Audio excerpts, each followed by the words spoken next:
આજે આપણે જોઈશું બે ક્રમિક સંખ્યાઓનો ગુણાકાર, રાઈટ? તો પહેલાં બે ક્રમિક સંખ્યા લઈએ. 11 ગુણ્યા 12.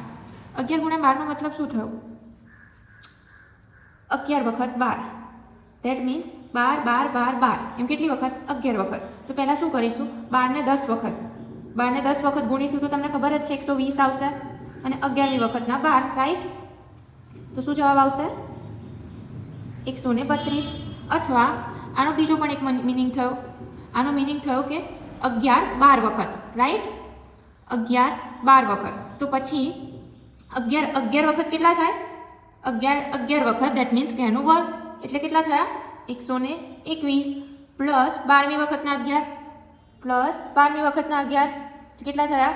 1 ને 1 2, 2 ને 1 3 અને આ 132 આવી ગયો. પછી ચાલો બીજી એક ક્રમિક સંખ્યા લઈએ. 13 ગુણ્યા 14 કરીએ. 13 ગુણ્યા 14, રાઈટ? તો ચલો આમાં ઇઝી શું પડશે? કઈ રીતે ઇઝી પડશે? 13 ને આપણે 14 વખત ગુણાકાર કરીશું, રાઈટ? કારણ કે 14 નો 13 વખત ગુણાકાર કરીશું તો આપણને થોડું ડિફિકલ્ટી રહેશે ગુણાકાર કરવામાં. તો ચાલો આપણે 13 નો ગુણાકાર 14 વખત કરીએ. તો 13 નો ગુણાકાર 13 વખત કેટલો થાય? 169, રાઈટ? હવે 14મી વખતનો ગુણાકાર તો પછી શું થશે? 9 ને 3 12 વધી પડી 1, 6 ને 1 7 વધીનો 1 182. તમે પેલી રીતે પણ કરી શકો છો. 14 ને 13 વખત તો 14 ના 10 વખત કેટલા થાય? 140 થયા.